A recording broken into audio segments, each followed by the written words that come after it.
back to the Diabetic Diet Show. Today's show is pork roast with Brussels sprouts and butternut squash. It's show number 261 and the recipe looks delicious. I'm real excited about it. Let's get started with the ingredients. So I have pork and I've already par cooked it to 155. I need 165. I also have a half a pound of Brussels sprouts, and I have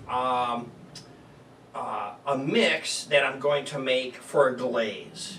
And that's going to consist of honey, soy sauce, and a little bit of brown sugar.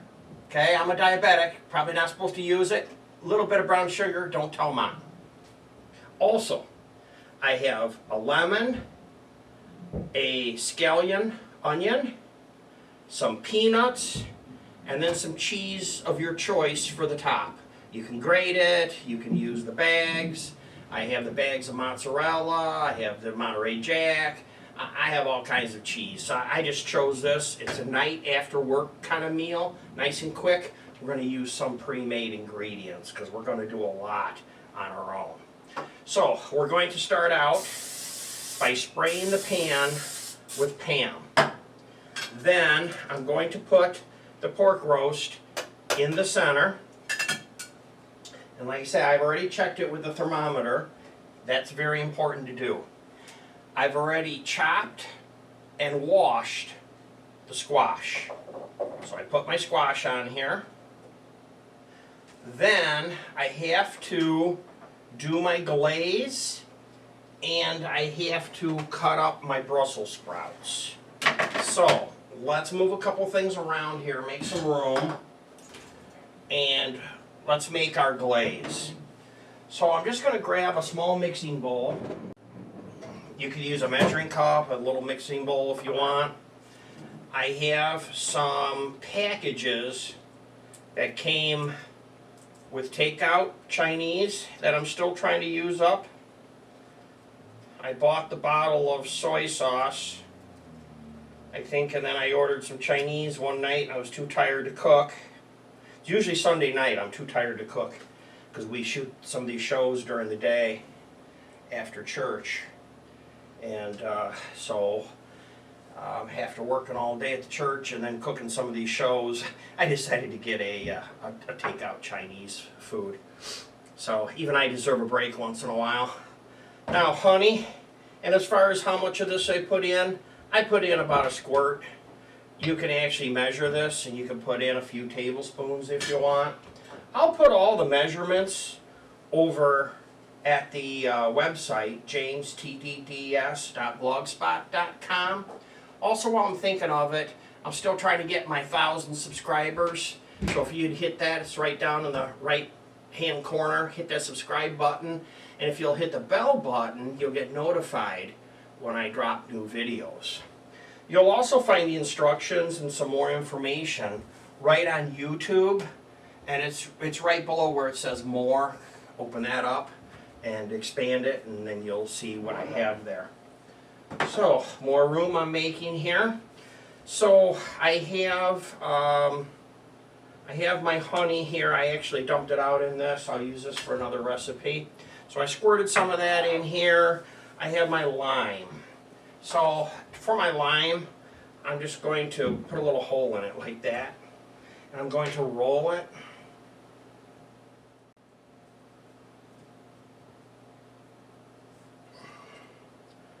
Then I just cut my lime like this, squeeze. I'm holding up so the seeds don't go in there, although you won't get a lot of seeds out of lime juice. And you know, lots of times I use the concentrate that I keep in the refrigerator, but sometimes when I do my order, I order fresh limes, lemons. Now let's do the scallion. I have the top and the root. I'm cutting right in between the two of those. And then I'm laying it down like this, if you can see. I have the root to the left.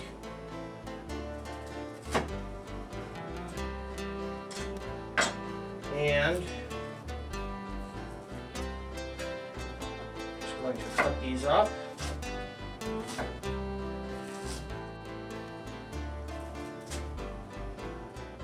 Cut off your top. Then the bottom, which is the root, I have on the left. As you can tell, I'm not a chef. I'm just like you. I'm just cooking dinner for Barb and I tonight, and I'm just filming it. So if I can do this, you can do it. That all looks good. My glaze, mix up my glaze. Put my glaze right on top like this.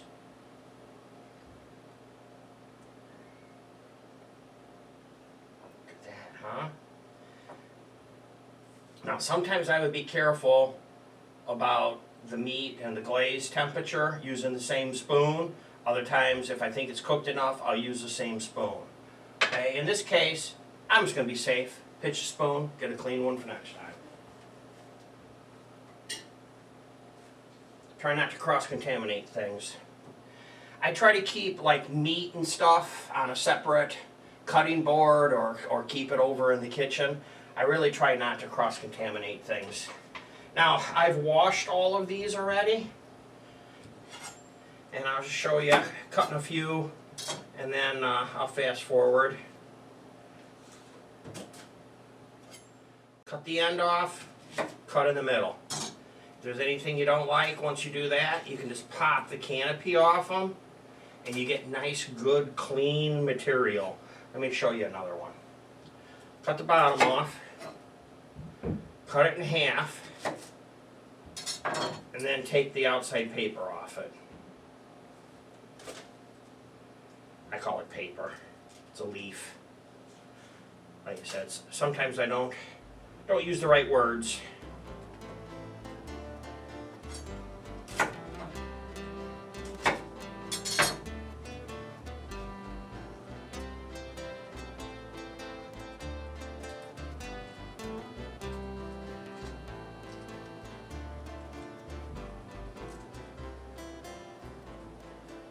Put these on here. Then I'm going to take my olive oil, drizzle my olive oil over it. More the merrier. I love olive oil. Can't say it, but I love it. Sea salt. Garlic sea salt. Fresh black pepper.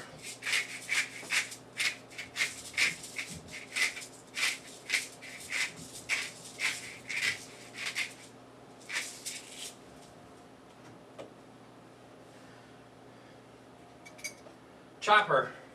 This is a slap chopper I ordered off the internet. I just love it. I don't work for him. I don't get paid for telling you this, but I love this chopper. And he said if anybody wants to buy one, if you use the code JAMES or TDDS, you'll get 10% off on his website. I don't make any money for this. I don't work for him, but I love this thing.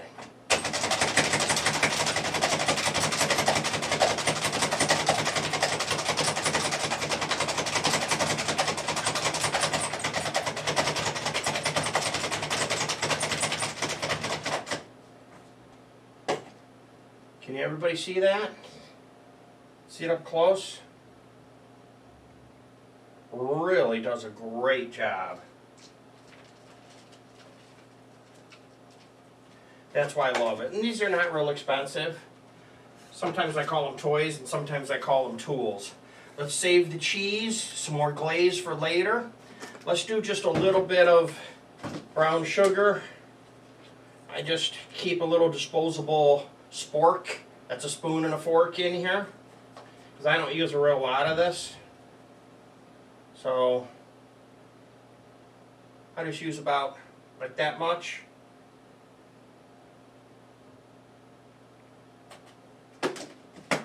There we go. Let's throw this in the oven and see what it looks like in just a little bit. Okay, I've preheated the oven to 450. Now, if my pork wasn't par cooked, it would probably be 25, 27 minutes. But I'll just put it in and I'll stick the thermometer in it and I'll make sure that it's at least 165.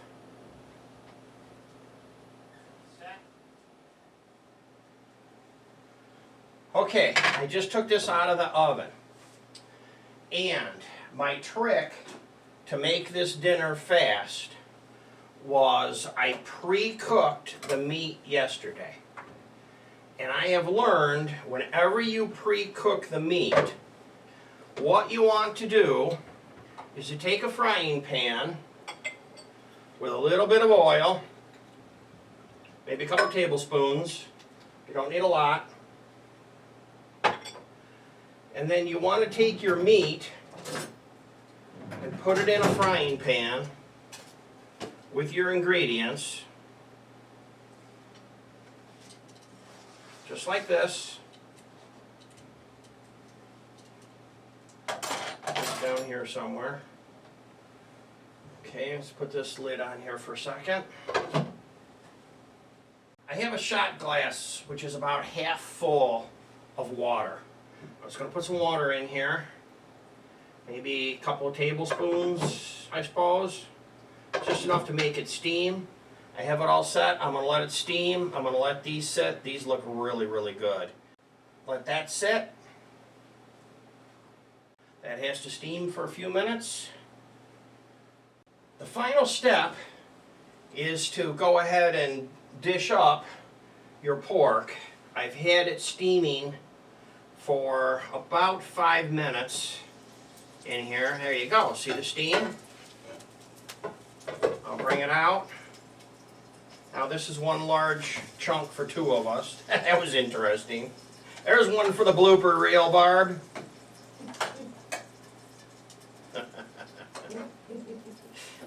There we go. We cut this in half like this. We're going to put it on the plate. Here's an orange. Put some orange on there. And then just kind of dish your vegetables just like that. That looks really good.